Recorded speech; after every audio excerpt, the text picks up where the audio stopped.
welcome to MD Global Muscle here at the On the Rise studio with me, your host, Giles Thomas. And we are joined for this very special episode on the lockdown special. We're joined by Steve Kuclo, IFBB Pro.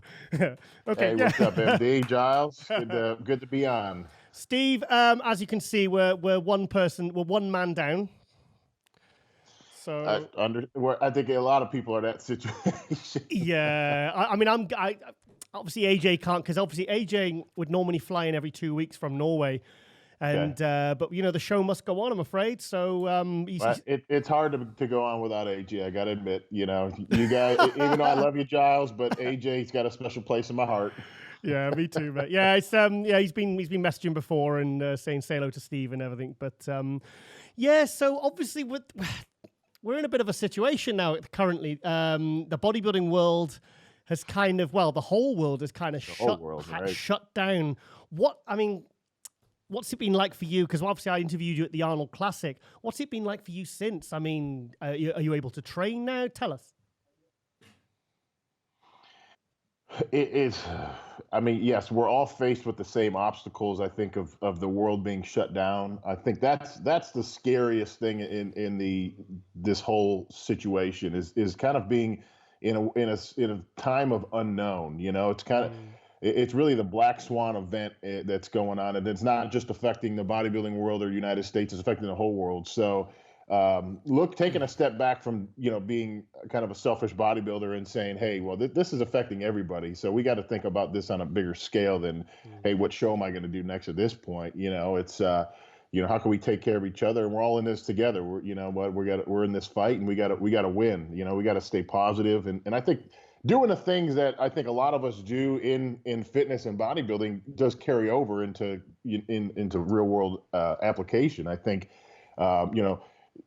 training or being active, working out, that's a big part of this. I think, eating a good diet during this time, trying to, eat as best you can, being positive, just doing the things to take care of yourself is how we're ultimately going to get through this. And everybody's, but for me, I'm doing those things plus, having the challenge of working out. I think is something. I just put up a questionnaire on my Instagram this morning about like, hey, are you guys still keeping up with your training? How are you doing it? And then are you prepping for a show? And are you keeping, on with your prep, or are you just kind of falling off the bandwagon? So for me, before this kind of happened, I bought some weights for the house to be able to train enough here. So I kind of saw the writing on the wall. I was like, okay, how do we, get ahead of this? Yeah. And then I have occasional little access to some private little facilities that I could sneak in here and there. But other than that, it's definitely a challenge for sure. So what have you got at home in terms of weights? And can you actually get in a decent workout? I think at this point for me, it's about just maintaining. I'm not looking I think, if I could stimulate the muscle enough and get, get some blood flowing and get a little pump, I think I know I'm not going to shrink and lose all my muscle in a matter of a few weeks. So for me right now, I bought like a flat bench, adjustable bench rather, and dumbbells up to about 85 pounds. And I mean, no, I'm not going to be setting no records, but I'm able to do enough to kind of say, hey, I can get enough, workout in and feel like I could maintain and stimulate the muscle enough to just expend some calories, stay in shape, get the blood keep flowing. my muscle. So the thing is, I suppose you're really having to focus on like a mind-muscle connection now. Right. Absolutely. It's just really feeling it. There's a lot of people doing the at-home workout stuff you see, and it's kind of nice to step outside the box of always just doing the same gym routine. So I'm kind of enjoying, hey, getting outside, walking, doing some cardio, just doing some different things. It's kind of I'm taking a positive out of a negative. Good. So that's physically. How do you feel mentally with all this going on? How does this affect you as a professional athlete, as a human being? I'm a very positive person as it is. I'm definitely an optimist, and I'm very hopeful that we're all going to pull through this, and it's going to be sooner than later. So I'm keeping that mentality. And one of the things I think, if you get sucked into watching the media, the news 24 hours a day, like it's constant like doom and gloom. And, I find myself being a very positive person, but if I watch that too much at that time, I'm like, man, this is kind of bringing me down a little bit. And I've Mm, seen it happen to my wife, my parents. I mean, you get kind of sucked into that dark hole, and you're like, yeah. it almost brings on a depression in a way of like feeling like it is doom and gloom. It's the end of the world. I mean, Yeah. people, there's all kinds of crazy things going out there. So I think you have to shut the TV off a little bit, spend some time focusing on your family, your relationships, yourself. Mm. Reflect, pray. I mean, this is a great time to kind of really enlighten yourself in a lot of ways. Yeah. So if talking about food, do you use a prep delivery company now, or do you still go out and try and get what you need from where you would normally get it? I think it's about half and half because I work with Icon Meals here in Texas, and they're one of the Perfect. U.S. based companies. So Mm.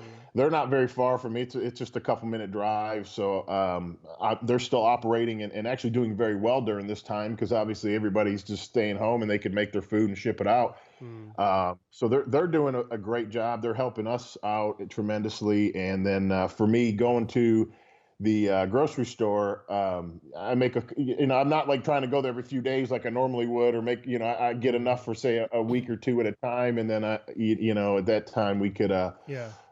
just have enough to get by. It's not like we're not like we're trying to overly hoard stuff like you see all these people Oh, do. have you seen the way that they all, and then it all goes to waste, and it's just. I I think, know I think that was an initial thing, though, wasn't it? When it kind of, like a couple of weeks ago. I mean, for some reason, all like certain types of food and things like toilet paper, everyone just kind of went crazy for no real good reason.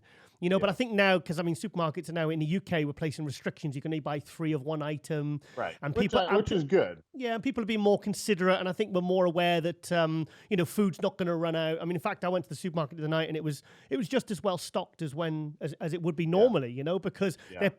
they're putting restrictions on, So okay, let's go back to bodybuilding. In terms of you came you came 6th at the Olympia last year, your best ever Yes, placing. You took 4th thank you, place at the Arnold class, and you look fantastic.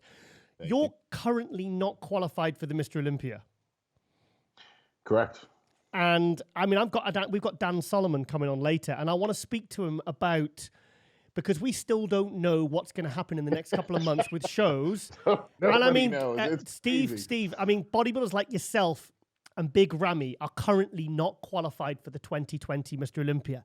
So Right. that being said, in terms of how they relax the qualification rules or send out maybe special invites, what do you want to happen now? Do you want to prep for another show, or are you completely in the dark at the moment? I'm a little bit of both because it's like, do you try to get on the gas and start prepping for a show Yeah. that may at this point be canceled? And, it makes for a very long year. And as if you're prepping from what would be December for doing the Arnold and trying to prep for maybe a Yeah. May show that gets canceled and then it goes on to June, Prepping you're all prepping year. the whole year, and, Yeah, and yeah. you're ultimately going to be Yeah. not in a good spot, mentally, physically. Your body's going to be beat up and worn out, and it is a really interesting situation we're in as people trying to qualify for Olympia. I Mm. know that placing well at the Arnold gave me a good amount of points, and Oh, okay.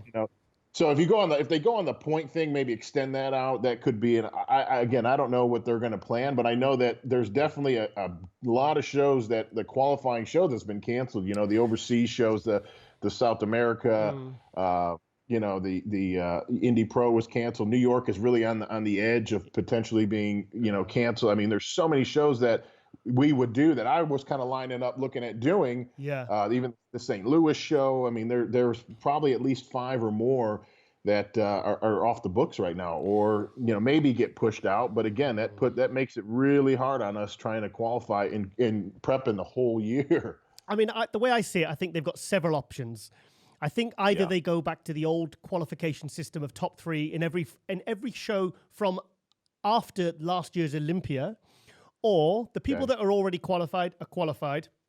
And then Right. say if 8 people have qualified and they want roughly 15 to 20 competitors, then they send out 12 to 15 invites with a committee, like kind of like an invitational, like they do with the Arnold, where They Sure, ask the kind of sure. the best of the best. Like, it's like, look, Steve Yeah, Kuclo's just come sixth at the Olympia and fourth at the Arnold. You know, he's really going to be fighting for the top six, at least top 10. He's going to be up there in the mix. Let's invite him. yeah, He's not going to get blown away. He's not going to look out of place.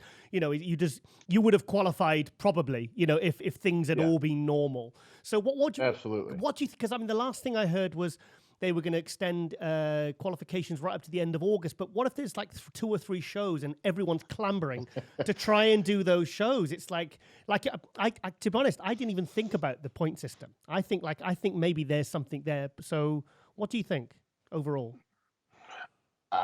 Yeah, like you said, I mean, even if you start pushing shows out and having them, if there's only 2 or 3, it's going to be for a very small, limited Olympia. And Yeah.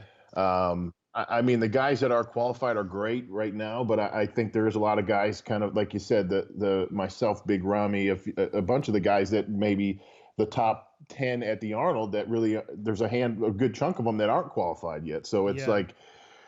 You know, those guys to me deserve to be an Olympia, and I think that they're going to be in a special situation that it might have to go into an invitation kind of thing, like, Yeah. and I hope it would be sooner than later because you know Yeah. you don't want to, again, it goes into having that long year of prep. You know, if they're going to do the invite stuff and say, hey, this is what we're going to do, guys, for you know, and really look at things, because it's kind of like the way the rock show is the Athleticon. I know they're doing kind of an invite situation, and then they have criteria, you know, where have you placed at Olympia, have you won pro shows, like there's criteria, and I think if you hit it, I think if they followed that same criteria, it might be the best way to approach the situation right now. Yeah, I mean, plus as another situation they could run into if they leave it as it is, and it's all left to those August shows to qualify. Just say, for example, you, Dexter, and Ramy all decide to do the last 3 shows, and you 3 are the top 3 in every single show. What about the rest of the? Do you think maybe that if somebody has qualified and they leave it as it is, and somebody has qualified, then it's like, okay, say you win 1, Dexter wins 1, and Ramy wins 1. Like, okay, guys, you've qualified now. Don't do any more shows. But thing is, like, thing is the prize money. But the prize money, though, it's like, you know, if you're a shoo-in to win those 3 shows, it's like, how can they then turn around and say, well, no, don't do that show because the financial situation. Do you see what I'm implying? You know? Oh, absolutely. There's a lot of factors that I think come into this at this point. You know, that you may have to limit things. You may have to say, hey, if you get one, you can't compete in one until after the Olympia or something. I mean, there's so many variables to this that really make it a very unique situation. I don't think I know we've never been faced with in the bodybuilding world and the world, our current world. But you know, I'm hopeful that, you know, things later this year will kind of continue as normal. But again, it's not knowing when it's going to get back to that normal. Yeah. So you and Amanda, your partner Amanda Latona, you run shows, don't you? Yes. We've already had to postpone one of them that was in early April. Actually, this coming weekend it would have been. Okay. And then because, you know, IFBB and NPC in the U.S., they've decided to postpone really all the shows until mid-May as of right now. Okay. So we're and then our big show, which is our one we've been running for a while, is toward the end of May in Dallas, and it's really on the edge right now of having to possibly postpone it or keep it, because I mean, ideally I want to keep it. I think a lot of people are prepping for it, and it's going to hopefully be one of the first shows out of the gate where people have an opportunity to compete, since, you know, all the shows from March, April, and some of May were canceled. Yeah. So we're hopeful that it will go on, but it's all in. I think a lot of it comes down to the fact if we can get the gyms opened up, if they're going to allow people to kind of start getting back to normal life a little bit. Yeah. If that happens, I'll feel confident that our show will go, you know, will continue at the end, the May 23rd date. I mean, even if you're allowed to put shows on, it's pointless putting on shows if all the gyms are shut till 2 weeks before, you know, because people can't train and prep. There'll be no competitors.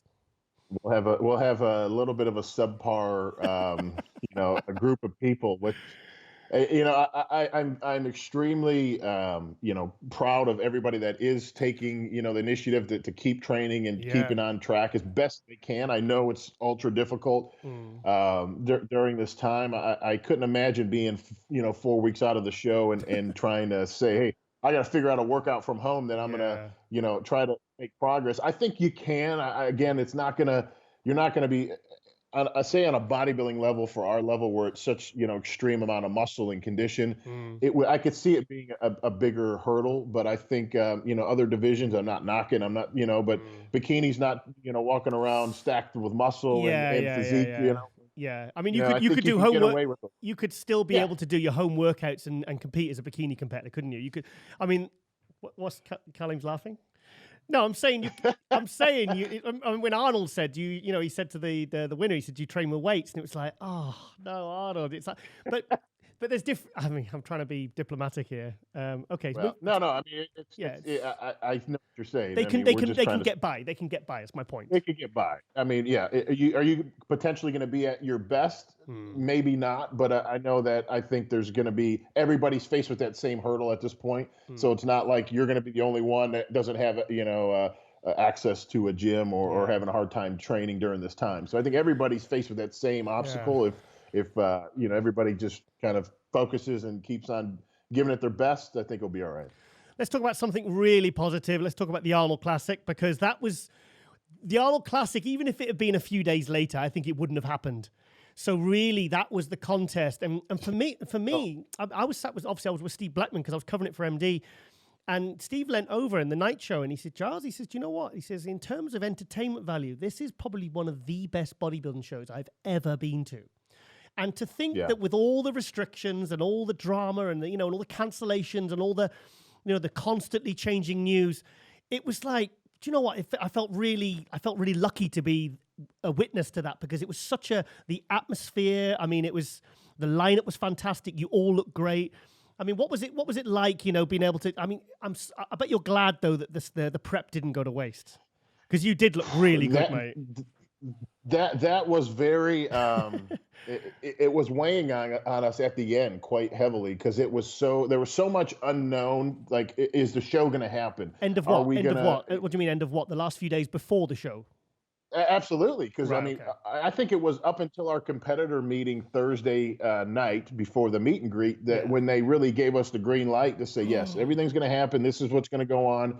So I mean, you're already in Columbus. You're kind of going into your last few days, dialing things in, and you're like, am I even going to be getting on stage at this point? Because I mean, they were talking about just shutting everything down. Yeah. And thank God that the Lormers and Arnold really fought for at least having the show, because the true diehard fans were coming out. They were going to be there, even though the expo was a no-go.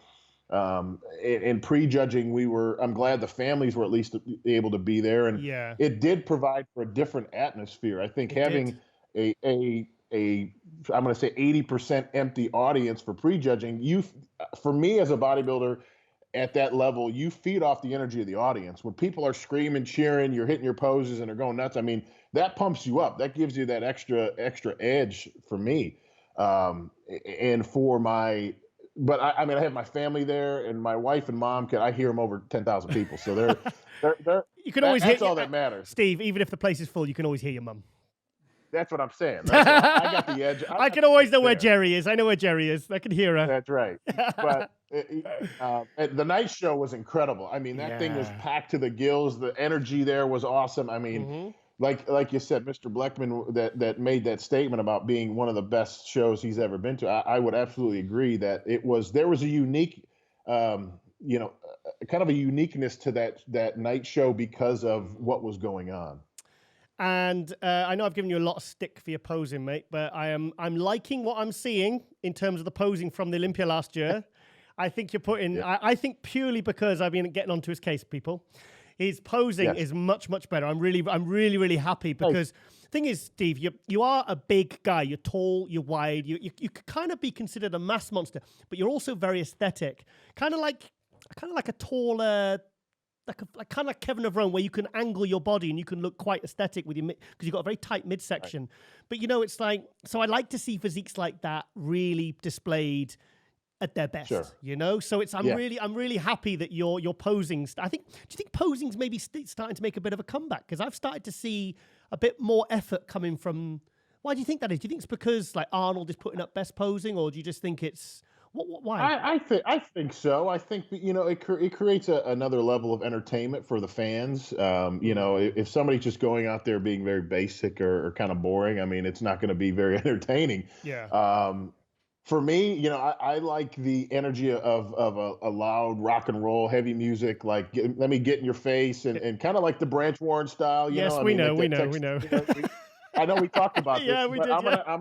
I took your advice, and I felt that, I could improve in that, and it's something that I'm working. Am I going to put on a Kai Green routine or a Sergio Olivia Jr.? I don't think so. I'm not going to be rolling around on the ground, but I will, make sure that everything flows well and it's a good routine. I like it when people can compromise, because the Olympia, it was like the first 60, 70 seconds were beautifully choreographed. It was really good. And then you kind of went into what you like to do, the heavy rock music. Yeah, and yeah. I was like, Yeah. okay, I'll give you one. I'll give you that one, Steve. Let me I'll work give you the that one. audience a little bit. Let me Yeah. show them what's up. Yeah. So, I mean, really, in terms of also, Steve, I mean, you run, because you've been on Shark Tank and stuff. Because obviously being at home, surely it allows you a little bit more time to focus on other businesses and other things.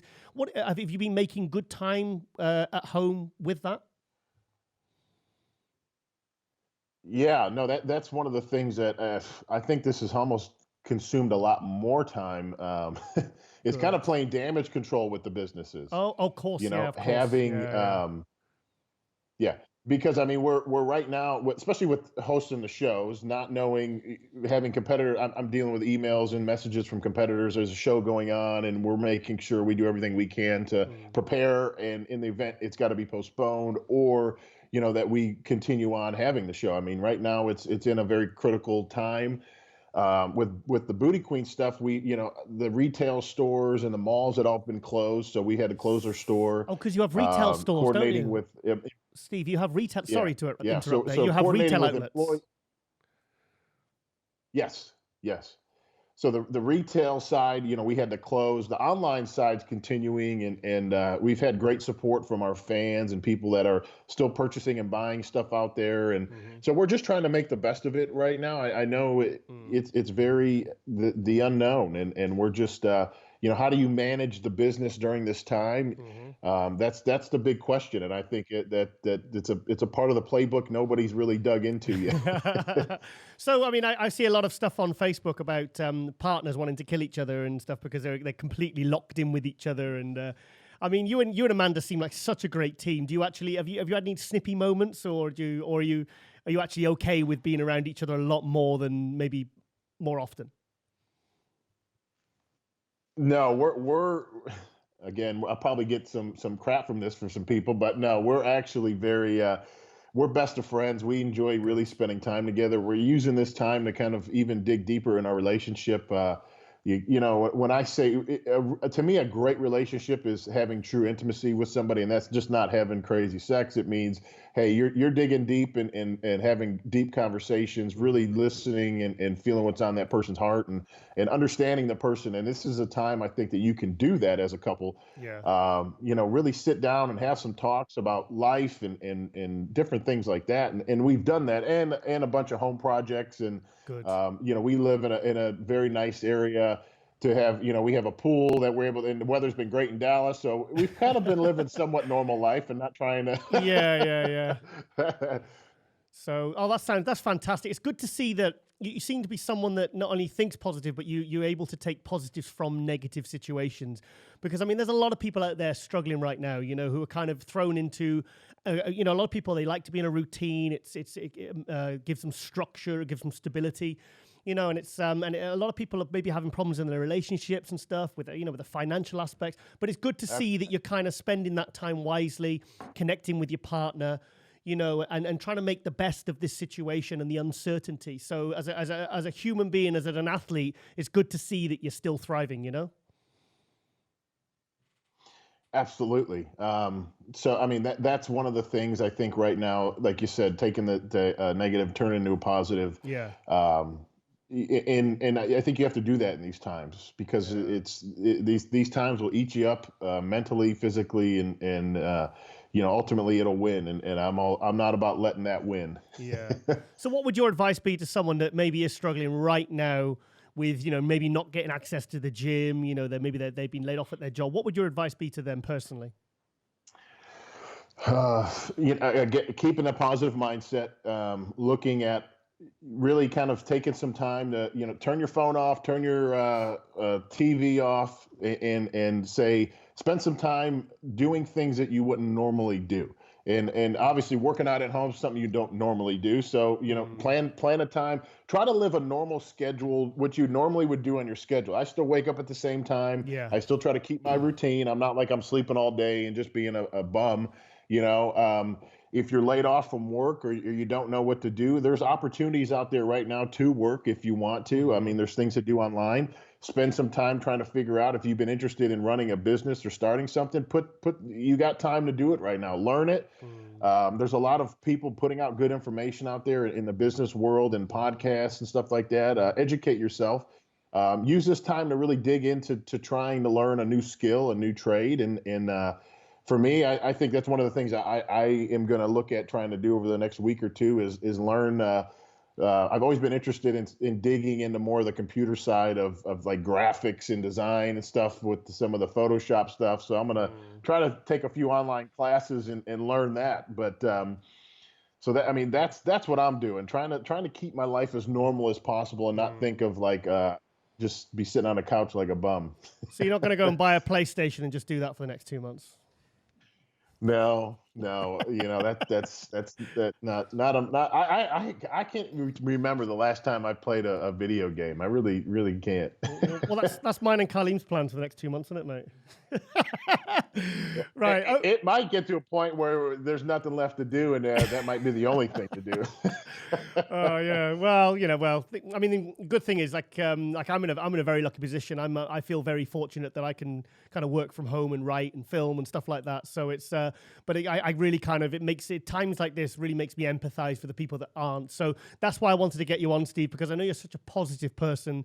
I know you're someone that really gives a good message, and I just and I thought it was good to get in the mindset of someone like yourself that is, you're exactly the same. There's no doom and gloom. There's no negativity. It's all, okay, we're accepting of the situation. This is how we deal with it, and this is how we move forward. So, Steve, I really appreciate you coming on. And I hope we all, come through the other side all wiser, happier, and maybe change for the better, Steve, I am hopeful that a lot of things are going to change for the better. I think a lot of it was my years of being a firefighter medic, that you'd be faced with a dire situation that you'd have to think of. Okay, I need to figure out I'd have to think of a solution about how to fix this like that. So to me, I'm always in a problem-solving mode. Like if something's going on in business or whatever it is, how do we fix it and move on? Yeah. And it's not like you could sit and be like, oh my gosh, and you'd freak out and have to sit and turn into a negative situation. Yeah, it's a negative situation, but how do we make the positive and move on? So that's been my mindset, and it's carried over to life and business, and it's worked. So I hope I could, put a little positive light in somebody's world right now, or help somebody, and just just stay positive. And that's the words you speak, the things you watch, your actions all play a role in how you are mentally. So wow, fantastic. Well, I feel I appreciate you guys. What's that? So no, I feel a lot better actually already, because I've kind of been fine in my own little bubble, but I've had one or two moments. It was yesterday and Friday, and I just couldn't keep that positive mindset going. I just lost it for a few hours, and then you kind of give yourself a shake, and something good happens, and you kind of get back on track. But I just hope we all, everyone kind of comes through it, better off mentally, and we all kind of learn and grow, and use it as a chance to maybe evolve and, like you said, learn new skills and do different things, and hopefully we'll all get to meet up at the Olympia, and it'll be a great Olympia, and then we can kind of get the world back on track and get the bodybuilding world back on track, So because it's we're all kind of part of this community. We all love to train. We all love to go to the gym. We all like to progress in life, in all areas of life. So it's really I think it's quite it's a bit of time for, is it introspection? Is that a word? I think I've just made a word up there. Yeah. But okay. I know what you're saying, though. I get it. Introspective. To be introspective. So to look within. So to see what's there. There you go. So okay then, Steve. Yeah. Well, I'm going to let you go jump in the pool. What time is it? Yeah, right. Yeah. Go, and then okay. 10 a.m. Yeah, and I'm looking forward to seeing you and your family, and because you always bring a decent crowd, and you always bring a good positive vibe, and it's always nice to see Amanda and Jerry, your mum Jerry, and all the family. It's I just hope we can all have a good time in Las Vegas in September. That's the goal. So wish Dan well. I know he's faced with a very unique situation. And I know that they're going to do best by the athletes and for the show. So it's all the bodybuilding fans out there. The sport will continue. We're gonna we're all doing what we can to make sure of it. And even the competitors that are getting ready for shows, from pro to amateur, you guys just keep your heads positive, stick to your training, your diet, do everything you normally do, and we'll all get through this together. Steve, I really appreciate you coming on, mate, and I'll see you in September. Ooh. You got it. Thank you, Giles. Thank you, Steve. Thanks for the time, mate. Appreciate it. Thank you.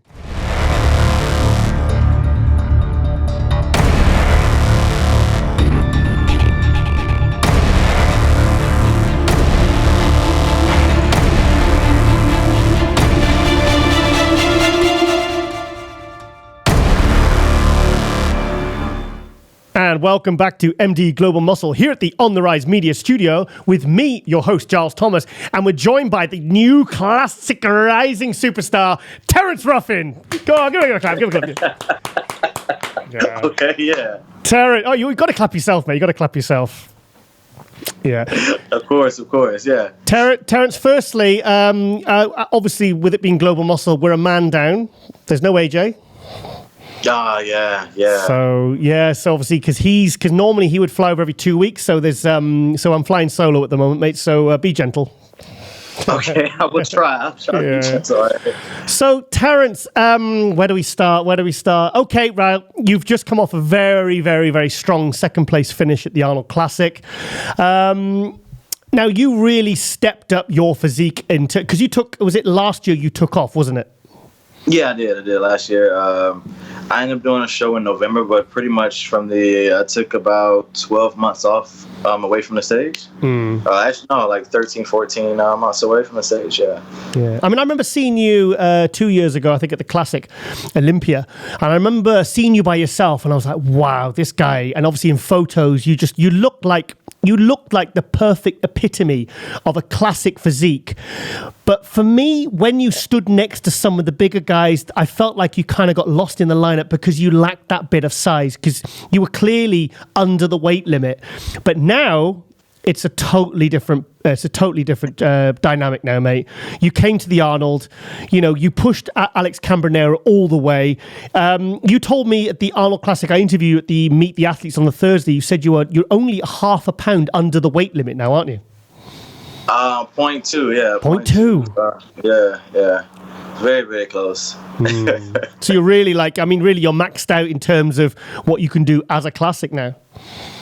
I think we could probably add a little bit more weight, pull a little bit more water. I think I still can put on a little bit more size, but yeah, it's getting pretty close. I would say.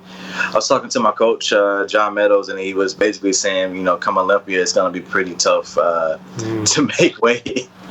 So yeah. I mean, what was the weight increase from, say, the 2018 Olympia to the Arnold Classic? How much body weight had you put on? With that show, maybe about 4 pounds. But is that it? From Toronto was that same year. If you count from Toronto to this year, it would be about almost 8 pounds. Yeah. Wow. Because how tall are you?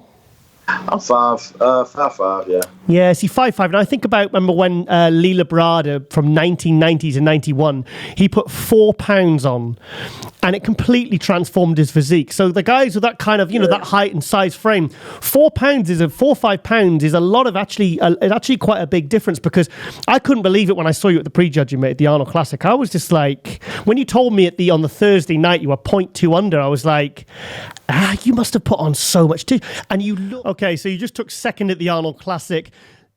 are you now still not qualified for the Olympia? Or you won it last year? You won that show last year, didn't you? Yeah. Niagara Falls Classic. Yeah, so I'm ready to go. Yeah, so you're optimistic that everything's going to go well for the Olympia and everything with everything that's going on around the world? Yeah, I think I already knew when they gave the date in May that was too soon. I mean, it's just an opinion. I'm not an expert, but maybe in August things will be back to normal. And yeah, which is interesting. It'll be a very interesting Olympia considering that a lot of guys haven't been able to train like they normally do. So we'll see how that. And then a lot of guys haven't been able to qualify, like Steve hasn't qualified yet. Steve Laureus. Yeah. I would say that I'm just guessing here, but they may just do a ton of invites. Yeah, because Olympia would be kind of weird with just 6 people. Yeah, I mean, I was speaking on this subject with Steve Kuclo, who was on before you, and we said like we explored like several options. Ones were relaxing the qualification rules, doing invitational. What was the other one? Oh, looking at the point system and extending that. Because, I mean, originally, up to now, they're saying, oh, you're just going to have to go and do a load of shows in the end of August. But realistically, I don't think there's going to be, unless they let's say the top 6 or 8 qualify, you're not going to get the best of the best at the Olympia, are you? Yeah. It'll definitely, it'll be a much smaller Olympia if that's the case. Especially, that's not a lot of time, and then just it'd be a lot to deal with logistically because they paying for the athletes to fly over there and everything, and trying to figure out who's coming and whatnot.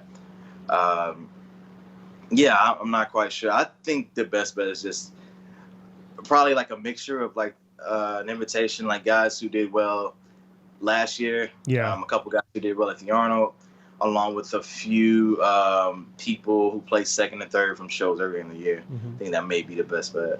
So, I mean, it all kind of really hit that Arnold weekend, didn't it? That everything kind of really started to kick off. I mean, we barely got that show in there. But it's literally just been chaos ever since, really. So, is your training, your diet, I mean, getting food, are you affected, or are you managing to muddle through? I was good for a while. I was lucky enough to have a guy with a home gym. Oh, wow. But he ended up closing it down to everybody. Maybe a week and a half after everyone else's gyms closed down. But I got a home gym set up, and I'm pretty well off there. I spent maybe like $600 or $700 getting all the equipment in. Okay. It took me maybe 2-3 days to find it, so it didn't take long. I found it. I bought it. I bought everything, pretty much everything used except the actual bench. Yeah. And it's the only thing I may have trouble with is a little bit of variety, but I'll just do improvise more sets of the exercises I do have. So it's not too bad. So I've seen on your Instagram you do Skype posing sessions. So really that's obviously that's good for you, isn't it? Really, to be able to do that. So are you obviously doing all Skype posing and no face to face now? Yeah. So I do that. I get most of my money from actual clients. That took a little bit of a hit though. Obviously, people being laid off from work and stuff, but I'm still fine. Especially with the money that came from the Arnold, I'll be fine with rent and food and everything. But I would say maybe I'm slightly affected, but nowhere near. It's not hurting me at all compared to a lot of people out in the world and the country here. Yeah. So within yourself, are you okay? Are you kind of just thinking positive and kind of getting your way through it? I'm not. I'm fine. This is honestly, I'm not. Yeah. I'm a very go with the flow guy. I pretty much work from home anyway, so being at home isn't anything different. Yeah. I have my food, I have my gym, and that's really, I'm good. Yeah. What about practicing your posing? Are you going to obviously do that at home anyway, don't you? Yeah. Most of the stuff I do at home. Only thing is, only thing I'm changing slightly is maybe I'm gonna try to find more time to stretch. That's about it. I got a little bit more time. I'm not taking on any new clients, so I'm working on some books I'm writing and stuff. So wow. just I'm taking advantage of my. Honestly, I still don't have a ton of free time. I mean, it's like I said, my day-to-day life hasn't changed much, but a couple extra, minutes or an hour I've been spending doing that. Yeah.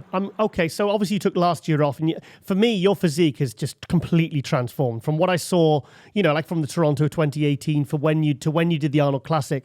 I mean, to be honest, you were really one of the. I'm trying to think who else was in the show that was that improved. I think you were one of the biggest talking points of the Arnold Classic, and that's through all the divisions because it was so exciting to see you up against Alex Cambronero. I mean, what was that? Did you think at any point you were going to win, or are you happy with the result, or I mean, you must surely you must be happy with what you brought to the stage because it was phenomenal, mate. So yeah, I'm definitely happy with the package we brought. Like I said, it's completely it blew my mind. Like from, looking at how I used to look into there. Yeah. I'm happy with. I did think I was gonna win. Like, to be honest with you, nothing against Alex, but going into the show, I was like, Steve would have been the guy I thought that would have won. I think a lot of people thought that too, with him placing second the previous year. But no, I don't. I definitely think Alex was worthy of the title, and I'm not against that. I was hoping that I would come out on top, but I think everyone does. But no, I was definitely happy with. And then I think too, like the amount of love I got after the show was definitely something I've never seen before. Where I had a couple, Mr. Olympias reach out to me. Wow. Kenny Wallach, which is also great, who runs a business in posing, congratulating me and said I look great. Wow. Just a lot of different things. Although I didn't win, just a lot of things behind the scene and people that came and spoke to me. It was really really cool. Like that's never happened to me before. Do you know what, mate? I loved your posing routine. I mean, for me, my favorite one is the Survivor one. That for me that's probably one of the best all-time routines of all time. But for me, do you know where you really, really stood out for your posing? For me, it was your routine, of course, because I think we all expected that. But when you came out by yourself in the 1 minute? Yeah. I recorded that and I put that on MD Instagram and it got like thousands and thousands of views. And I was watching, I think it was one of your transitions where you flicked your leg out, and I was just like, this guy, this is the kind of posing that I've wanted to see from most of the pros in the last 10 to 15 years. Because for me, like posing, for me, it's like some of the conditioning as well. It's a bit of a lost art, I mean, it's obviously something you're really passionate about. I think, and it's really cool. So leading into the show, I got some photo shoots done and I was trying different things. And a lot of the poses that people enjoy were some of the ones I had never done until maybe a week before the show. I've definitely really, really, and a lot of things I wasn't able to do in the past just because I didn't have the muscle mass or just the proportions to pull those poses off at that point. But I was really happy with that morning routine too. I had to go and look because I had a hard time finding the morning routine. Okay. I've seen plenty of people who took the night show, but the morning routine I've had a hard time finding videos. I have them on my phone. I'll send them to you. Cool. Yeah, give me a WhatsApp number and I'll WhatsApp them over because I've got them all on my phone because I've made a few clips of them because I was the one I watched over and over again because I just loved the way that you were just coming out, just hitting a few poses. But honestly, I saw that picture on your Instagram as well the other day. It's the where the angled, the one arm overhead. Yeah. With the new size you've got, that extra 8 pounds you put on, it's actually, what's the word I'm looking for? Made your lines even more dramatic. More kind of striking. That's the word, striking. Thank you. Yeah, I mean, that's a question I get a lot. People say how they're really impressed with how I had his size, but kept my lines and didn't blow out my waist or anything like that. Yeah. And they asked me, what did I do? I didn't intentionally do anything crazy. I mean, I guess what I've been doing, forever played a part. I always practice my posing. I don't know, but I've always grown fairly slowly. I would say I think that plays a part, and just focus on like growing through training and nutrition, you know. So I think that may have played a part in me keeping everything tight. Because I don't wear a weight belt. I don't wear any of those, what do you call them? The waist trainers. Waist trainers. I don't wear any of those either. Right. Okay. So, yeah. Do you know there's only one thing I think you could do to improve for the Olympia? It's your color. Do you use tan? Because for me, I feel like you need to use a different type of tan or some tan if you're not using it. Because for me, it's your I think it's your skin color. It doesn't highlight your condition enough. And I noticed that at the pre-judging, because I was like, when you first came out, I wasn't really that shocked by your. I was like, oh, I think he looks good. But when you started to pose, and I think you came out for the night show, I don't know what you'd done differently. But then I was like, fucking, actually, Terrence is bang on here, like your glutes, your hamstrings. But for me, honestly, I think you need to use, like the red-based color, the Pro-Tan. Because I've seen guys with your shade of, color, black or whatever. And I just, what do you think? You know what's funny? I was using a certain company for my first show. Yeah. And I took third, and they said I didn't think I was gonna win it, but I said I would have placed second if my tan was better. Yeah. And I guess you already said I was using Pro-Tan at the time. Yeah. So I switched to another company, LSR, and then the next week I won first in Tampa. So I've been with them ever since. I think the biggest thing for me is actually the oil. I do notice too, like you said, like. I'm just so dark on stage a lot of times. Like I see some photos look fine, but some photos I'm like, you can't even see like my physique. Yeah. Really compared to the other guys, So yeah, I think that would be, I don't know, man. Yeah, I think a red-based tan could be beneficial. Yeah. Because I remember speaking to it was a British bodybuilder, and he's from Ghana. He's Ghanaian. And he said, because he was always getting, I remember he was, it was the NABA universe. It was many years ago. And he said that he got really, they really criticized his color. And I remember he told me he used 13 coats of Pro-Tan.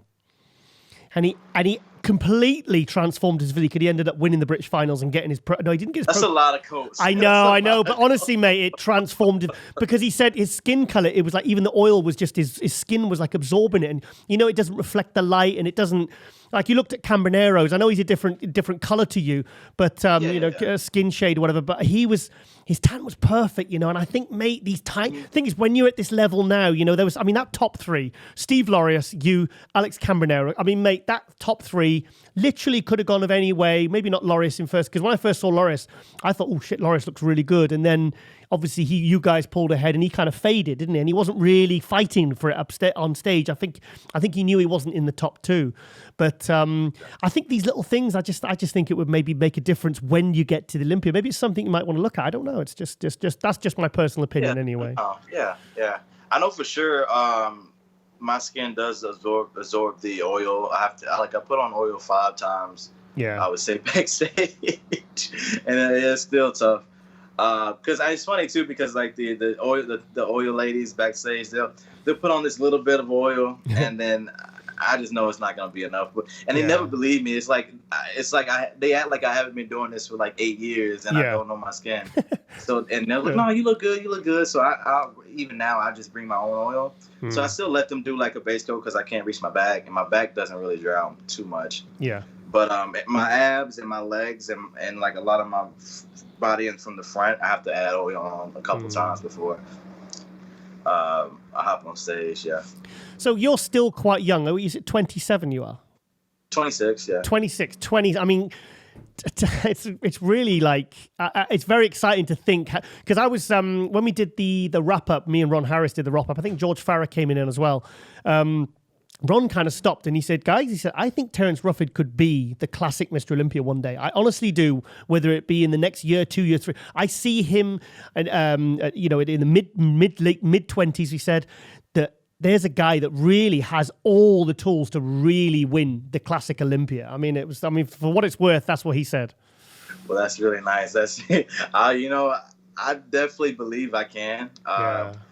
In the amount of time, I don't know. I think I still have some improvements that need to be made. Obviously, with me not winning the Arnold, but I think like you said, I do have the tools, and I think with my age and everything, I still have plenty of room to get better. Yeah. And improve. And I'm definitely excited to see how things go in the future for me. Yeah. So what are you hoping for the Olympia? My modest hope is like I'm feeling really confident about being in the top 5 this year. Yeah. Granted, obviously the last Olympia I did, I got 9th, so that would be a big jump. But my physique is completely different too. Yeah. So, but I mean, honestly, if I would love to be top 3. I could see top 3. It would be very difficult. I can't even with Chris Brian. 2 of those top 5 guys are gone now. Now that I think about it, Keon and George, both switched to the 212. I think it's definitely possible. It's not going to be easy. A lot of those guys, plenty of those guys are great, but I'm shooting for top 3. But I'm feeling like I'm feeling pretty secure about the top 5. Yeah, I think top 5. I could definitely see you top 3. 100% top 5, because your condition's always so consistent. And mate, your condition at the Arnold was absolutely incredible. But I think I could see that. I could definitely see top 5, top 3. I think I still need to with Chris and Brian. Obviously, those would be probably the top 2 guys. I would shoot for 3rd this year. Brian is just so complete. Yeah. And Chris, I would say Chris does have some weaknesses, but the poses he wins like by a mile. Like that, his front double, his ab and thigh, just like some of the best in the biz. So those guys are definitely at the top for a reason. So what's it like being working with John Meadows then? It's been fun. It's really easy. He's like me, just chill, relaxed. He's definitely someone I get along with, and I think that's important. When you have a coach, just trust and just compatibility. Yeah, he's a good guy.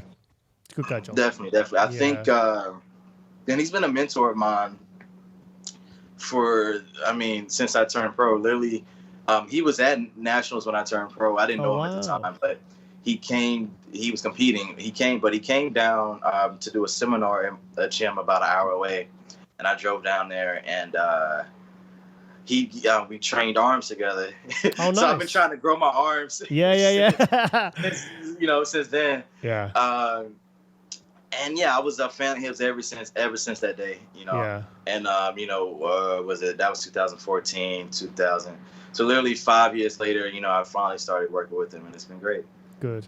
And one thing I really, really hope, because you're 26 years old, you've managed to get to the absolute limit of the classic by a whisker, and your physique is your back shots, they were that looked big for a classic. There was, you got a lot of size, a lot of thickness. Please don't switch to the 212. I think you're perfect for classic. I really do. You know what's funny? People ask me that a lot. I know I did an interview with Fuad. Please don't. Fuad wants me to go to 212. No, honestly, man, I think you are. You are the perfect. You're literally what the criteria states. Like I think you and Brion and Chris are what I would say perfect classic, really. Yeah, I would say so, yeah. I just, George Peterson, there was always an argument that he wasn't classic, but he brought such a dry, well-developed, kind of crazy package. You couldn't deny him, So, but I'm kind of glad that he's gone to the 212 because he really struggled to make it, didn't he, Mm-hmm. I thought about it, and I'm actually I've always said that if my physique looked better, a little bit heavier, then maybe, but just the weight, just speaking from a business standpoint and where I am kind of mentally, I think classic would definitely be the spot for me to stay. Definitely, yeah. I would say, don't even think about it until you're 30, please.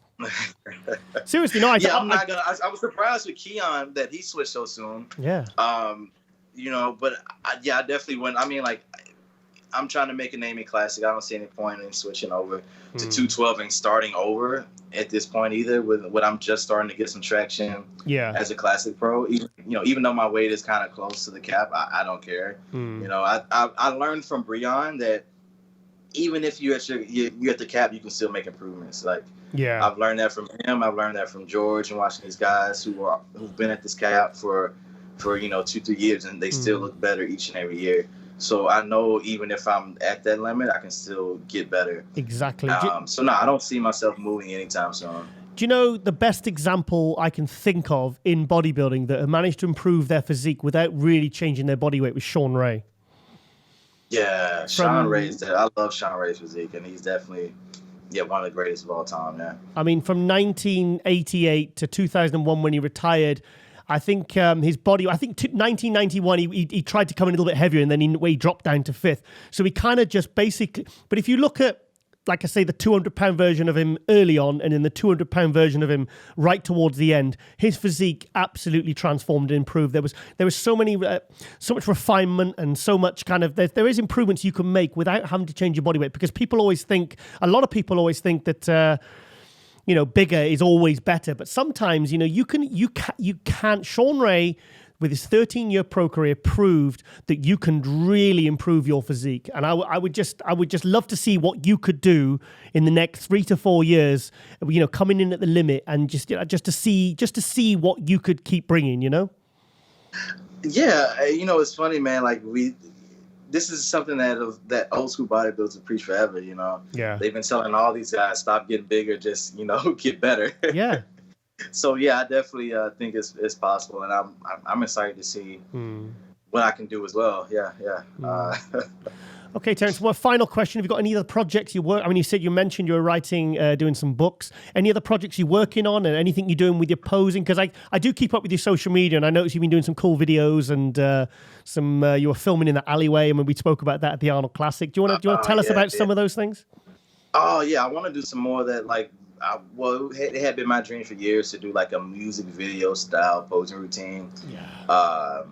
And finally, when I met Paul Huh, it was possible. I finally found someone who knew about posing, and who also had the talent in on the video and editing side to get it done. Yeah. So I had plans to do another one before the Arnold, but the timing I just got really busy with everything. I couldn't find a song I wanted to do. Plus, I was having trouble finding a song for the Arnold that I wanted to do. So I figured I'll probably do one. Have one planned out for right before the Olympia to do another one, because I like to do them like when I'm fairly lean. But yeah, I definitely really enjoy doing that. Any other projects I have? Nothing too crazy, especially with everything being on lockdown. I suppose it's hard to plan now, isn't it? Really, apart from anything outside of your living room. Yeah, I mean, like I had your home gym. A lot of plans. I was gonna do I was booked up like every other weekend for every month leading into the Olympia, but which was my goal at the end of last year. I said I wanted to have an event like a guest posing or a seminar. Yes. Every single month, and it worked out, but now like it's kind of being put on hold. But we'll try again next year for that. So yeah, I think really that it's everyone's affected by this. So I think it's just a matter of adapting to whatever. Like you've adapted to your home gym, and you're managing to get a workout in. And I think if you only have to look on Instagram Live to see how creative people are being with training and stuff like that. I think if you really want to find a way to kind of get through and improve and manage to do all the things you need to do with your business and your physique, I think bodybuilders are the kind of people that will always find a way. That's definitely true. I've seen some guys, they built a squatting rack out of like they built it out of wood. Like it's a wooden squatting rack. It's pretty cool. Yeah. Some woodworkers. But yeah, I think the only other thing is I'm excited to see who qualifies for the athletic contest later in the year. Okay. And if that's still going to be a thing, because their amateur side is only taking international athletes, so no U.S. athletes can do it. Oh, okay. Yeah, but I think it's really cool, the show. I don't know how much you've heard about it, but technically, I mean, granted, the Olympia is the biggest, like the most prestigious show, but this show, the Athleticon, is definitely the most selective. Only 12 athletes can compete per class. I'm hoping that I am one of those athletes. I applied, and I'm feeling really good about it after this Arnold placing because they said basically top three at the Arnold qualified to compete there. Oh, we through then. Yeah. I was a little nervous because the way they have several different ways to qualify. Yeah. You know, each one being a list less important than the last. Like obviously Mr. Olympia at the top. Yeah. Then top 5 at the Olympia. Then top 3 at the Arnold, and then the rest of the spots that I left open are just for show winners. Okay. So, you know, obviously I was a show winner back in November, so I was like, okay, I qualified, but so it's probably like, you know, there's 30 shows in classes, so there's 30 other people. Yeah. You know, so, with the Arnold placing, I definitely qualify for that, and I will be there if they have it. And I'm hoping I'm gonna talk to once I have a talk with the promoter. You know, with this show being so out there for the general public, people not fans of bodybuilding, I would love to do something special, posing wise. Nice. Like a production almost. Oh, wow. If they would be cool with it. Yeah. It would obviously not be like my act. So I would actually have 2 routines if they. I'm like, why not ask? Fantastic idea. Obviously, The Rock and Danny Garcia have the funds, and Danny's a fan of bodybuilding, so she would probably be into it. Yeah, she's a pro, isn't she? She's a pro, isn't she? She's a figure pro. I think so. Yeah. Yeah, so she did Tampa last year. She did Tampa. Oh, I didn't even. Okay. Yeah, okay. She did. She's a figure pro. She got a pro car. I forget where she got a pro car, but she did the Tampa Pro last year. It's mad, isn't it? It's funny. I was actually at the Tampa Pro, so I'm surprised. I'm surprised I didn't see her. She was the woman with a 50 camera crews. Yeah. So that's the plan. I want to do like an actual like a performance, almost like how you would see like a singer or a rapper do one. I think Kai actually did one a while back, like an actual like. He had like an artist there. He had like lights. Wow. Smoke. That's what we need. I would love to do something cool like that. If they would allow me to, just to really show people what, bodybuilding can be, so, but yeah, that's if everything goes as planned with the show and everything like that. Yeah. That'd be very cool. Okay, Terrence. Well, I really appreciate you taking the time coming on. I'm really excited, mate, because what I was so happy when I saw you come on stage at the Arnold and you looked that good. It was just like, wow, this guy is really moving up. He's really on the rise, this guy. So, yeah, Terrence, I'm really looking forward to seeing you at the Olympia. Hopefully I'll be at Athleticon as well. But, yeah, I've got a feeling you're going to really, really move up. I think you're going to do a lot better than 9th place this year anyway. That is definitely what I would put my money on. Okay, yeah, okay. Yeah. That's good to hear. All right, then, Terrence, always a pleasure, mate. And, well, I'll probably see you in Vegas. Awesome. I'm going to see you there. Stay healthy, mate. Stay safe. You too. Thank you. Bye-bye.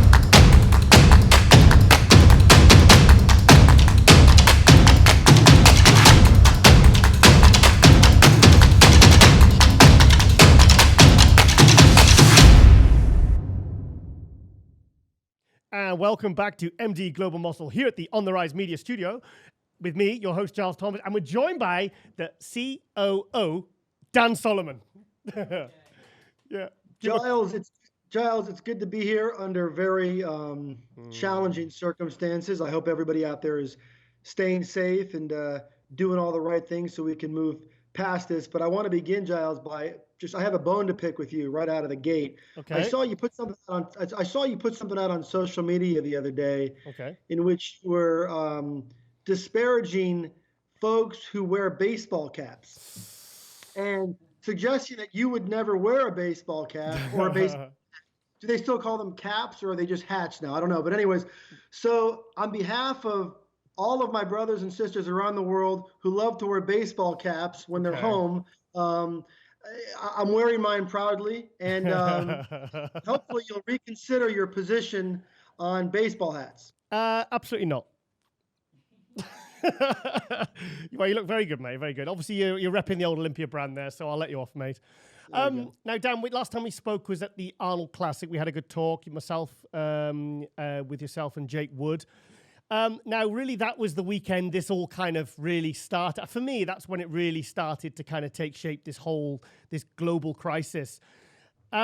obviously since then, the bodybuilding world has kind of, shows are being cancelled, shows are being postponed, expos, what's it been like for you since the Arnold Classic? I sometimes catch myself thinking about you, thinking, I wonder how Dan and Jake are doing, because, there's so much going on and there's so much uncertainty. What's it been like for you personally?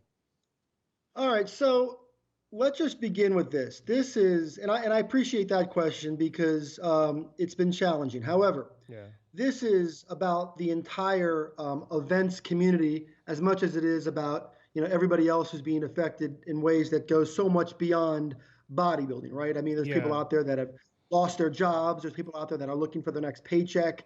So this carries weight that goes so far and above beyond bodybuilding and the Olympia and all that sort of thing. I saw early this morning, StubHub put out a report.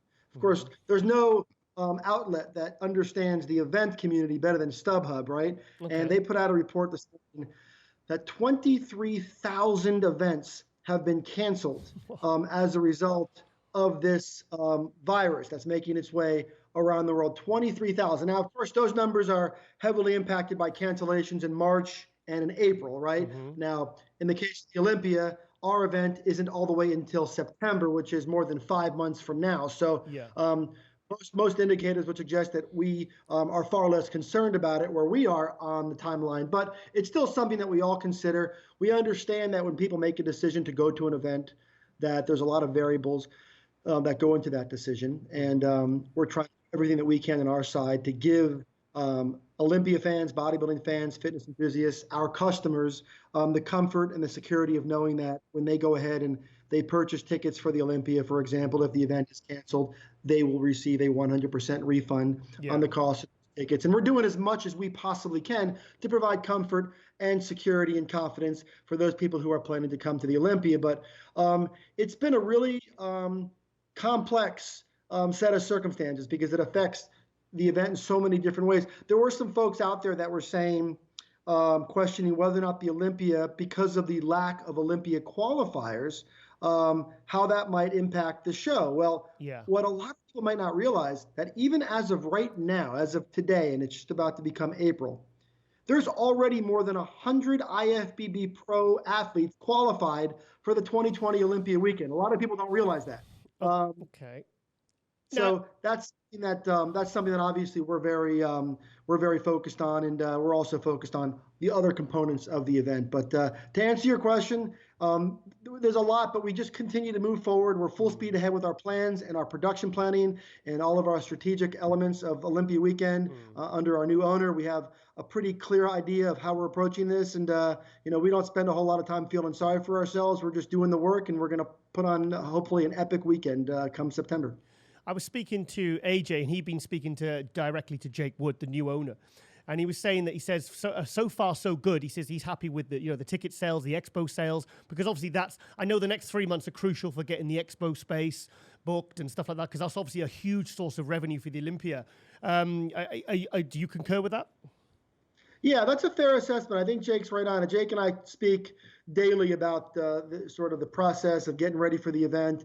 For example, our gold VIP ticket section, just to kind of illustrate how loyal the Olympia customers are.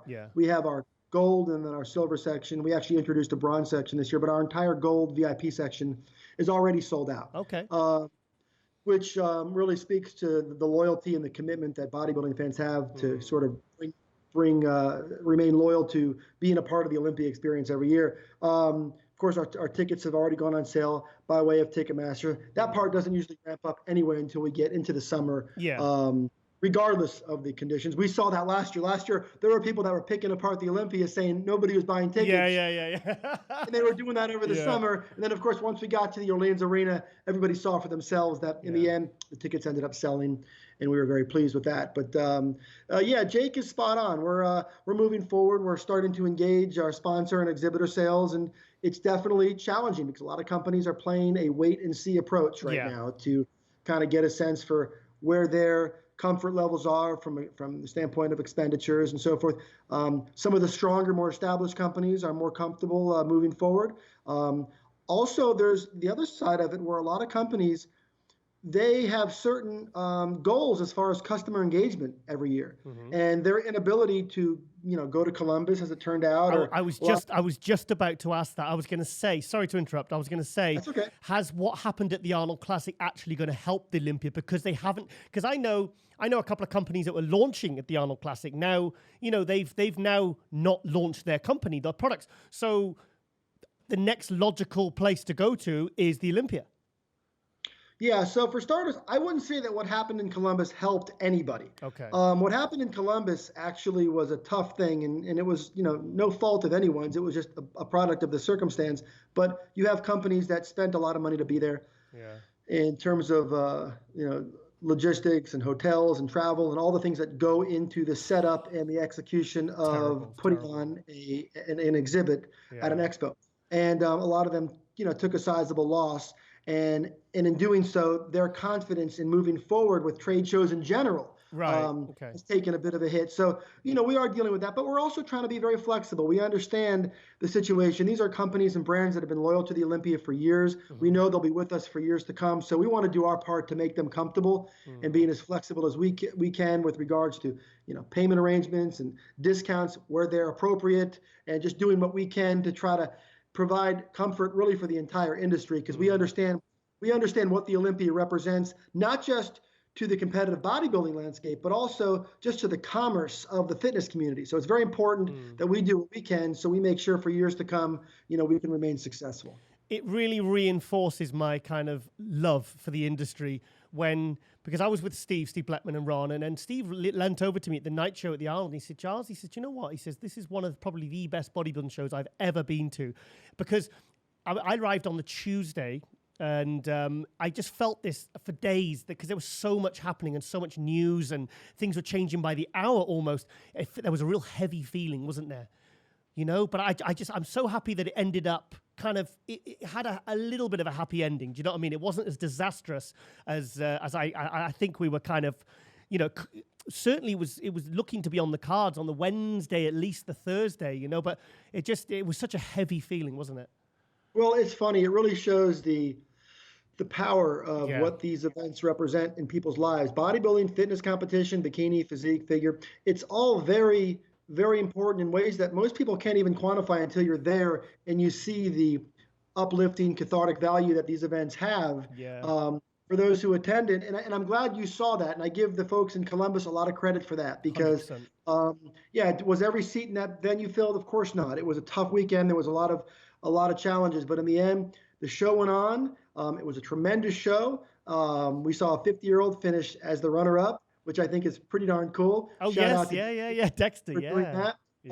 Just a lot of great things happened in that event. Of course, Bonac took home the title, and we're excited to see what that momentum carries into the Olympia. But there's no question that it really showed the resilience of the bodybuilding community that we were able to get there. And a lot of us who are close to the Olympia are really hopeful that this year's Olympia, given where it's at on the calendar, given the timeline and all those variables, we're really looking to this year's Olympia to be a bit of a celebration that we got through this, because it really lines up on the calendar at a time when we will have all gone through some real challenges.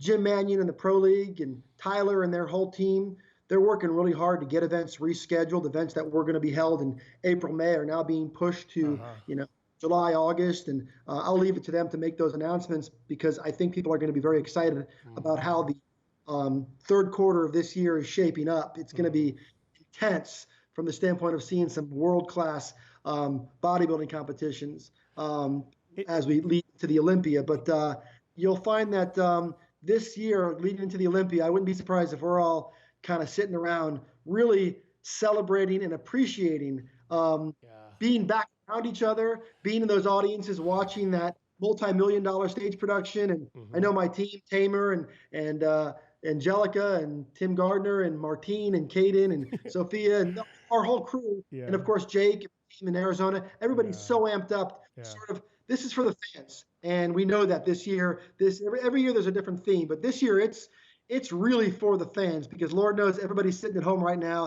on lockdown.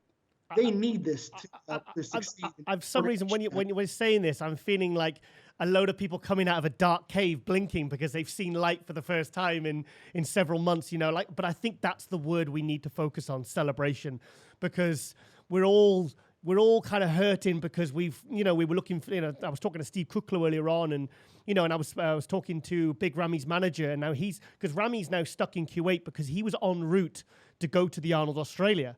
And it's like, and you've got William Bonac, who's kind of stuck out in Dubai. He can't fly, Ghana, because he's stuck out there with his, but at least he can train because he's opened his own gym out there. So, but like, there's people, it's, I think by the time it kind of, the fog starts to clear, I think we're all going to really be ready for something like the Olympia. I think we're all going to be, I'm excited already. I've been talking to the competitors and talking to athletes and talking to fans about it. And it's like, yeah, I can imagine how good. It's like, like I said, the night show. After the night show at the Arnold Classic, everyone was like there was like a special kind of atmosphere because of what had happened and transpired in those final few days, Yeah, I think if we all focus and stay productive and keep moving forward. By the way, I'll give a shout out to everybody in the industry too, because hasn't it been interesting to watch how around the world the idea of staying fit during this time has really moved to the top of the list as far as what people are concerned about. Yeah. And I think it's so wonderful that a lot of our bodybuilding and fitness champions and across all divisions, at the pro level, at the NPC level,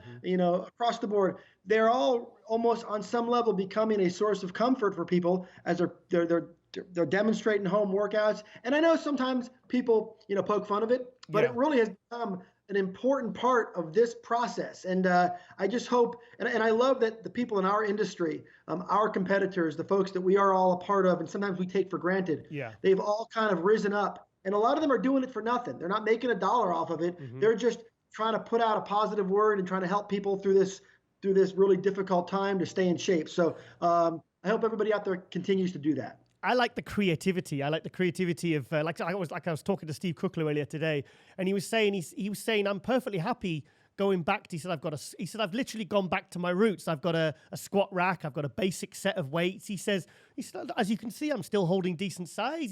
He says, like, I'm happy maintaining. He says, I'm not, I'm feeling good. He says, I'm thinking about other things going on in my life right now. It's giving me a chance to focus on other aspects of my life. He says, I'm good. I'm happy. He says, I'm one of these people. He says, because when he was a paramedic, he said, sometimes I remember interviewing him at the Arnold in 2011.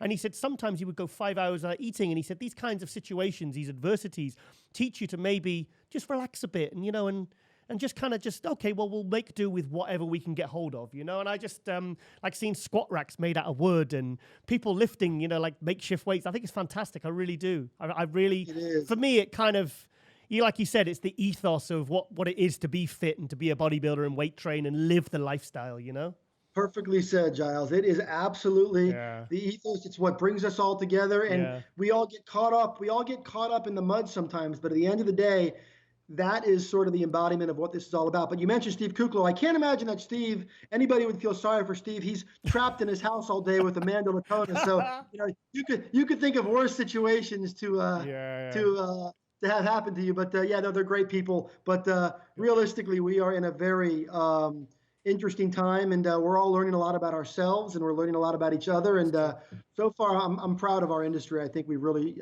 shown in a very positive light so far. I totally agree. Now, I want to go back to, because I wrote about it in my column, my Global Muscle Buzz column. I've written about it on some social media posts about now how athletes now qualify for the Olympia. I know you released something saying they'd have to do the end of August qualifiers, but for me, I've been speaking to various people in the industry, and we're looking at kind of several possible options. Relaxing the qualification like it used to be with top three, relaxing the point system, or aside from the people who've already qualified, doing like an invitational like they do with the Arnold Classic. Have you got any thoughts to how that will? Obviously, I know it's happening. Things are changing day by day. But how are you? Can you give us any information on that? Well, let's just say there's a plan A, a plan B, a plan C, and a plan D. Yeah. Right now, we're only working off of plan B, and plan B is real simple. Jim Mannion, Tyler, the Pro League, everyone involved around the world on making sure that events get properly rescheduled. Yeah. The ones that were canceled. There's a lot of people working very hard as we speak right now to make sure that those events happen. And if those events happen, we won't have to move past Plan B. We'll be fine. Now, just so everyone knows, in the past, the Tampa Pro, which typically happens the first weekend in August, that's the sort of, we call that the last chance saloon, last opportunity to qualify for the Olympia for that year. We've already moved it so that the cutoff goes to the very end of August. So if nothing else, all the events that take place in the month of August will allow an athlete to qualify and will count towards the qualification system for this year's Olympia. So that's the first thing. If a situation were to present itself where we had to move off of that, which no one anticipates that's going to happen, but if it does, then we'll go there. But it's important to mention that right now, as we speak, it's already over 100 athletes have qualified for the 2020 Olympia. Yeah. So the situation is not as dire as people think when it comes to athletes. Now, I realize everybody has their favorite, and I realize that there are specific situations where guys are trying to get in and qualify, and they had planned to do certain shows, and we're certainly going to do what we can to make sure it all works out in the end.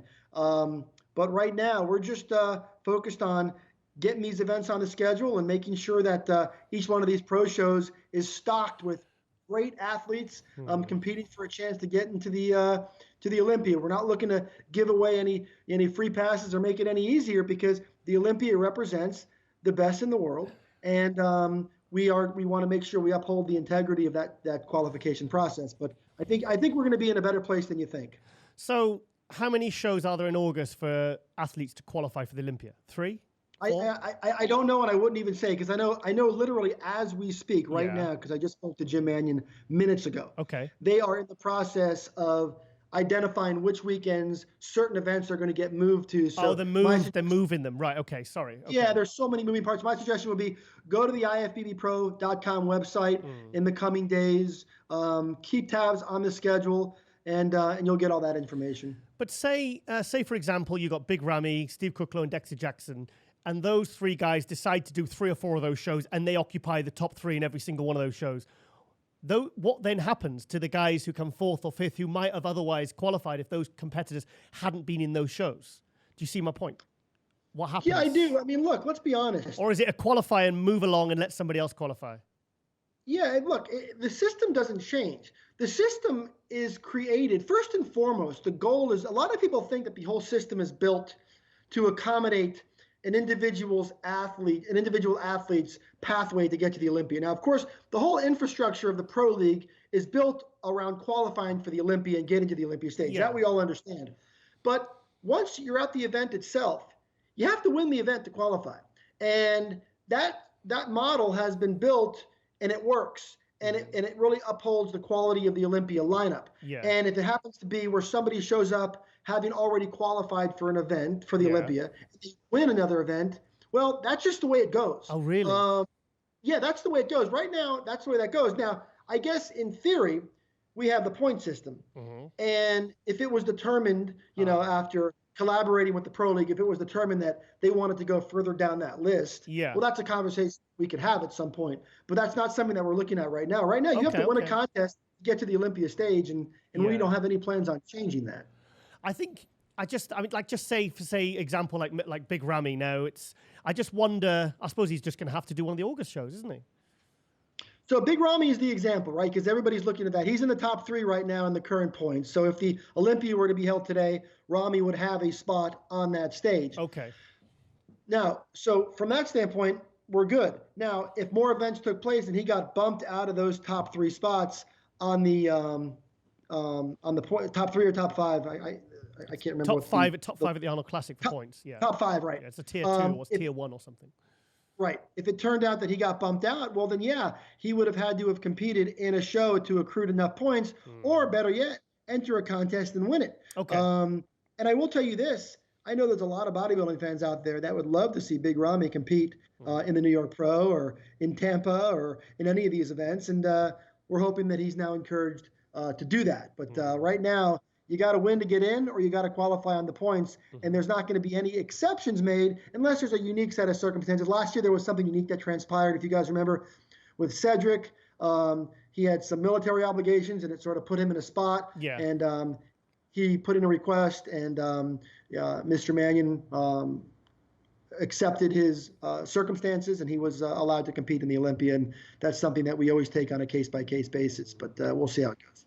Do you envisage Hadi Choopan have any problems getting his visa this year again? It's funny. I don't know if there's any basis to have any real prediction on that, right? I mean, there's so many moving parts in the world right now. It's extremely difficult between the travel restrictions associated with the visa situation, and then now you have these health-related travel restrictions. Now, with that said, last year it seemed like it was touch and go, and he got here. So I have learned to not anticipate or predict the outcome of the situation. We expect Hadi Choopan to be here. We are looking forward to doing what we have to do to see that through for him. And he knows that we're very much advocates for that process for him. It's our goal as promoters of the Olympia to make sure that the best in the world stand on that stage. And Hadi has proven himself to be among the best in the world. So we're going to do our part to make that happen. But at the end of the day, it's not my call, and it goes places that are way above my pay grade for sure. Several weeks ago, you called me and you said, Giles, I want you to be one of the first to know the Olympia has been sold. I nearly fell off my chair because I didn't even see that one coming. Normally I would get a few rumors or you'd hear something or a bit of whispers, but that actually, that literally came out of the blue. How did that all come about? Because I heard it happened like very, very fast. It was a very, very fast decision. Tell us about that. Okay, so for starters, it was not fast at all. The process took its time. Jake has, for many years, been a long-standing advocate and supporter of the global bodybuilding and fitness community. His interest, as everyone knows, started with his advocacy for female bodybuilding.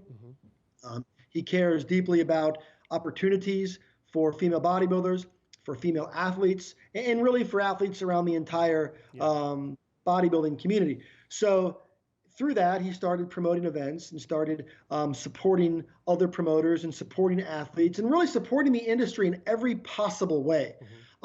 And then, and it's no secret that Jake has been very supportive of projects that I've been involved with. He was a big supporter of Pro Bodybuilding Weekly back when we were doing our radio program for a dozen or so years. And he was a big supporter of Digital Muscle, our media destination that I built about 5 or 6 years ago. And he actually acquired it. And now he's doing some really fun things with it. And I know Sean Ray's heavily involved in that. Then I got hired to oversee the Olympia shortly after the 2018 event. And, Jake had made a comment, just almost implying that if that opportunity ever became available, it's something that he'd want to talk about. But in reality, it was just a conversation. Nobody thought much of it. And then as we went through the process, and I'll spare you all the details because I don't want to say more than I should, but the reality is Jake has always maintained interest in being able to influence the future of bodybuilding and being able to influence it in a very positive way, being able to give the event back to the fans.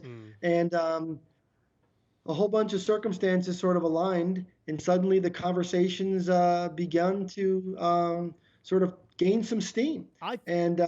Next thing you know it, they were kind of going back and forth. And I have to give AMI a lot of credit because not only did AMI work very hard for many years under the watch of David, under Robin's guidance, a lot of great things happened for a long time. They did a very, very good job. It was widely acknowledged at the Arnold Classic, between people saying they did a fantastic job in raising the prize money for athletes. They said that was one of the biggest good things that they did for the athletes.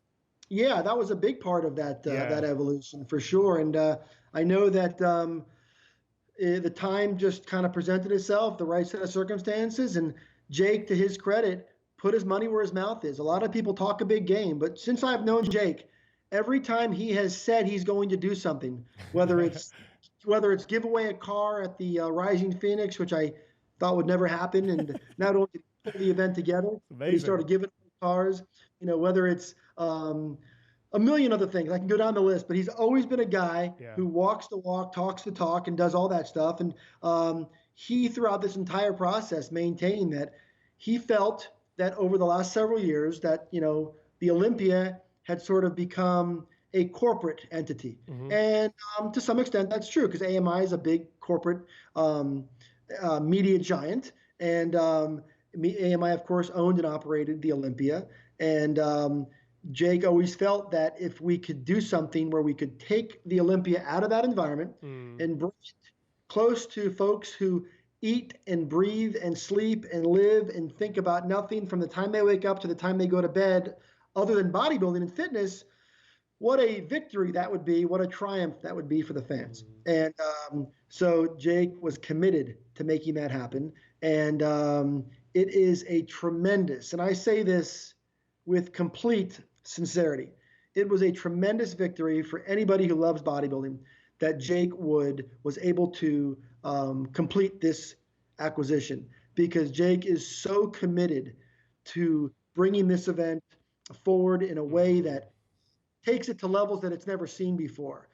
He has tremendous resources, a tremendous vision. Other things he has done in his life have been very successful. He is a guy who has a track record of success, and he's going to do everything he can with our team. And I'm proud to work alongside of Jake to make sure that the Olympia goes places that it's never seen before. And we have a lot of very powerful strategic alliances, whether it's media, whether it's celebrity, whether it's production, in so many places that the best is very much yet to come, for sure. Has it generated a new excitement having a new owner, and especially with someone that you have worked with in the past and had good experiences with? Yeah, it has. Our whole team is pretty amped up. We get up early every day, even though we're not all in the same room anymore, at least for the time being. But we get up early every morning, and we're focused on all aspects of this process, the execution from marketing and branding and licensing and just the global component of the Olympia to the stage production and the expo. And we have a very intense, high energy environment on our Olympia team. We also work very closely with Muscle and Fitness. Now, a lot of people don't know this. The Olympia got the headlines on the transaction, right? Yeah. Everybody in our space, all they could talk about is the Olympia was acquired, and that's great. But in addition to the Olympia, Jake was also very smart. Jake understands the value of media, and he understands that the Olympia has always had media synergies, and that's a big part of its success story. So Jake was able to acquire Muscle and Fitness in the transaction, along with other brands, Flex, Muscle and Fitness, hers.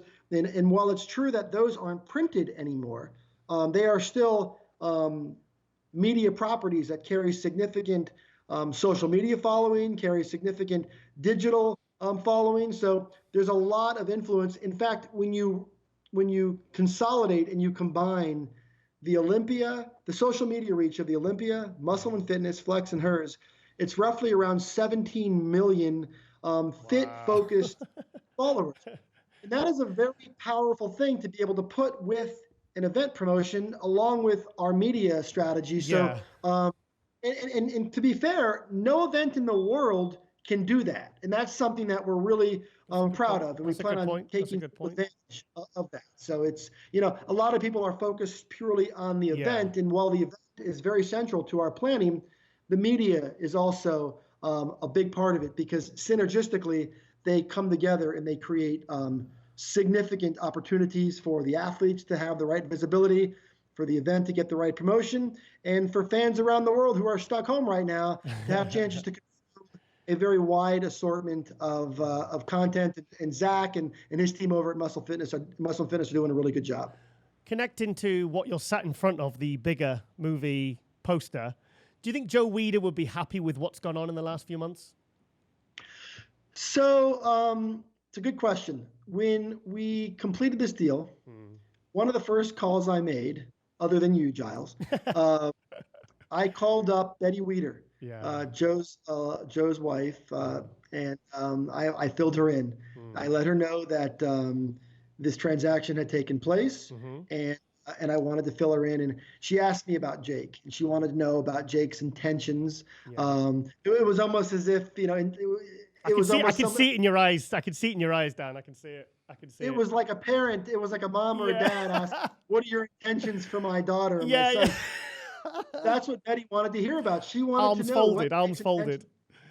Yeah. And I told her, I said, Jake is authentically committed to making sure that Joe's legacy carries forward, and he's genuinely focused on making sure that it continues to elevate, just as it has over the last 15, 20 years since they sold it back in 2003, 2004, and she wanted to know that, and she was very comforted in knowing that Jake was wired on many levels very similar to Joe in terms of their convictions, their passions, and their willingness to do whatever it takes to sort of bust through barriers and make something as successful as possible. And I can tell you, Jake is very aware of Joe's legacy. Yeah. And I was just so pleased that Betty really kind of gave it her stamp of approval. And so, yeah, I think Joe would be very pleased. That's the word I think we need to focus on, legacy, because, it's more, the Olympia is more than a contest. It's more about being the best of the best. There's a prestige. There's a footprint. There's Joe Weider's footprint. He's got his. It's part of his DNA. So I really, really happy because you told me this story about. I knew you were going to say about Betty Weider, and it was so nice that sort of respect was shown to her. Even though they sold the Olympia in 2003. It's just so nice that that discussion has even taken place, Dan. Yeah, I think one of the things that I talked about this in an interview that I did with someone a week or so back. Yeah. One of the things that's really misunderstood in this industry, and I'd love to touch on it for a second, is just the amount of collaboration and mutual respect that exists among my colleagues. A lot of people assume that rivalries exist. They assume that the Arnold and the Olympia have a rivalry. They assume that we have some issue with what's going on with what Dwayne Johnson's putting together. Let me tell you something. We are all very supportive of each other. We know that our individual successes directly impact each other. We know that if an exhibitor goes to Columbus and has a good experience, we know that they're infinitely more likely to go to the Olympia and become exhibitors there. We know that if people go and big sponsors, perhaps sponsors that have never gone into the bodybuilding world, if they come to Dwayne Johnson's event and they like what they see with the fitness community, we know that they're going to support other fitness related events. So it's important that everyone's successful. We all wish great things for each other. It is a very collaborative admiration society among the promoters, among those folks who are involved at that level in the industry. And I just really want to impart that on your viewers, because I know a lot of people, bloggers, folks, they like to manufacture these rivalries. They like to assume that, is so-and-so trying to become the new Olympia, or is this guy trying to steal, or is this guy trying? Let me tell you something.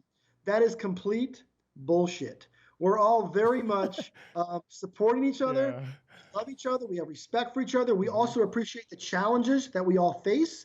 And certainly the events that have transpired over the last couple of weeks with this coronavirus has more solidified us to make sure that we are doing what we can to ensure that everybody is successful and that we all come through this together. That leads on to a very good question, because I was at the Arnold and I was sat on the outside table at the restaurant, and then you and Jake walked past me into that room with all the security, and then in walked Arnold with his security. I mean, you spoke afterwards and you said it was a very productive meeting. Can you tell us anything about that?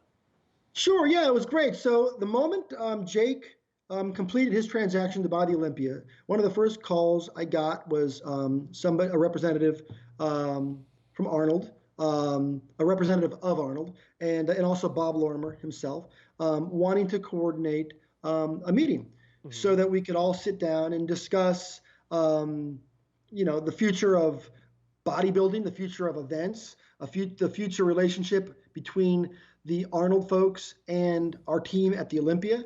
And it was incredibly positive. I give a lot of credit to Arnold and Bob and Jim Lorimer for putting that meeting together. It was great for Jake to get in a room with Arnold. I know Arnold was looking forward to meeting Jake, the new owner of the Olympia, and it was extremely productive. You can tell we all share a lot of the same concerns. We share a lot of the same goals and expectations for the professional side, the amateur side, the commerce side of what we do in terms of how it impacts the multi-billion-dollar sports nutrition, apparel, equipment industries. So we're all unified, and it was very, very productive, and we're looking forward to a real positive relationship. I know years back there had been some questions about where that relationship between the Olympia and Arnold stood. So it was important with the new ownership in place to sort That's good. come together and have that conversation, and it went very well. So why wasn't Jake smiling in the photo then? I told him that. I said, Jake, you work your whole life. First of all, I never smile in any picture. People know that I'm not a smiler. You were smiling. Jake, You were smiling. There's just for some just to explain for some context. There's a photo after that meeting in the room, and there was was it Jim Lorimer, Arnold, yourself, and then Jake, and everyone's got these big, beaming smile. Arnold's looking all happy, and then there's Jake, and he just looks so. I think they just took the photo half a second too late, but it was maybe he was nervous. I don't know. Yeah, it's funny great. you would say that, because I said to Jake, Jake, you've gone your whole life on this journey, right? You do the impossible. You become just the third person in the history of the world. Yeah.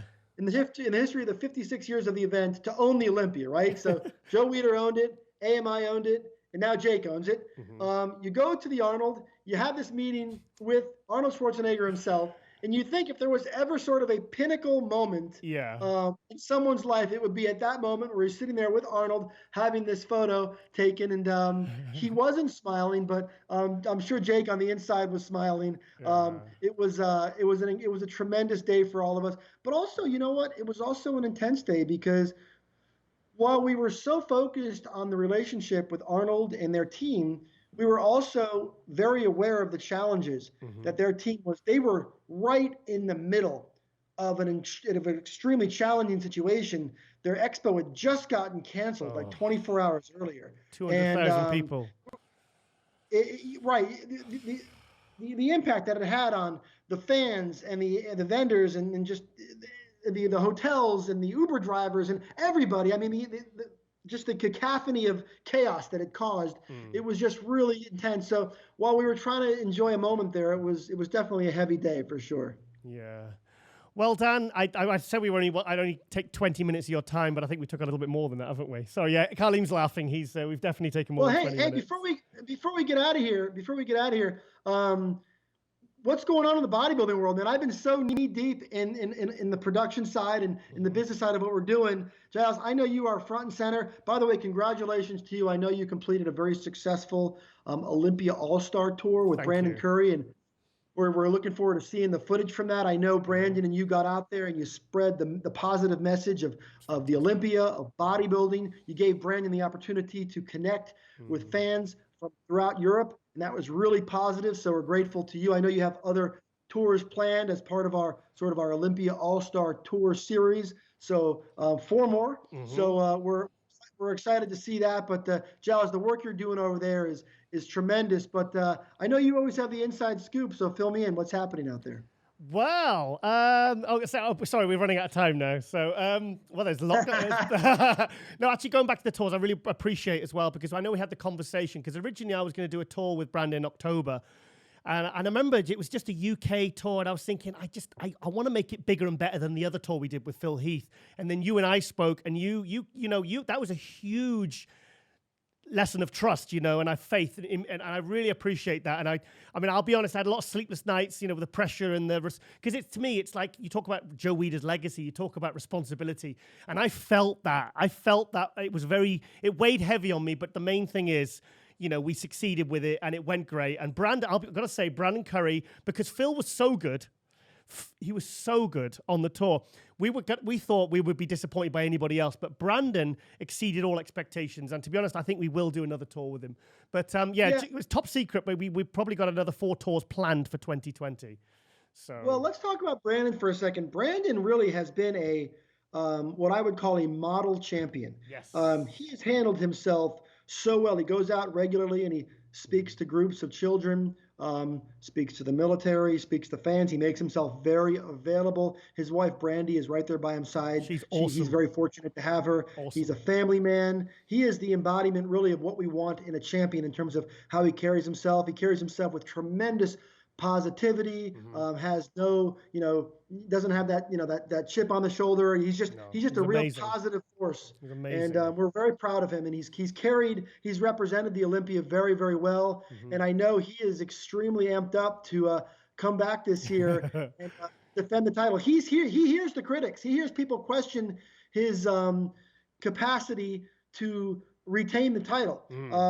You can be sure he's doing everything he can to try to continue on. And I know you mentioned Phil Heath. Let me tell you something.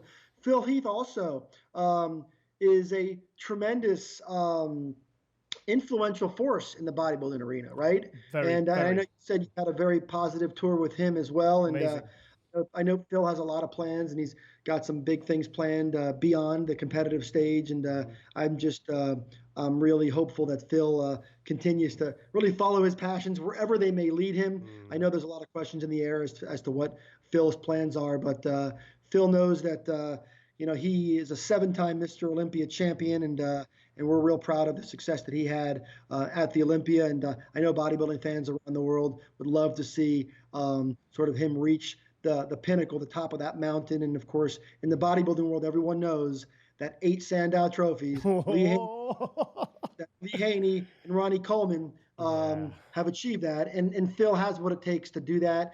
Phil knows that. Phil is a blessed athlete, and he's a hard worker, and he's surrounded by some good people that really push him. So we're really hoping that Phil recognizes the opportunity that's in front of him. And regardless of what he plans to do in the big picture of his life, I would love for Phil to be able to look back on his time as a bodybuilder, as a professional bodybuilder, and to know with no regrets that he went out there and he took a shot at doing something that only 2 people in the history of the world have ever done. And perhaps if he's successful doing that, maybe he goes one more time and he does something that nobody has ever done before. I say that to you, by the way. I'm getting shivers. I'm getting shivers. I say that to you, Giles, not as a guy who oversees the Olympia. Yeah. I say that to you as a bodybuilding fan, because this whole thing started for me because I love bodybuilding. And I used to do what you do, right? I used to host shows and grab microphones and try to provide some perspective on the historical context of the various achievements. When a guy like Dexter Jackson wins the Arnold, or finishes runner-up at the Arnold Classic at 50, or when Jay Cutler won in 2006 after being a perennial runner-up.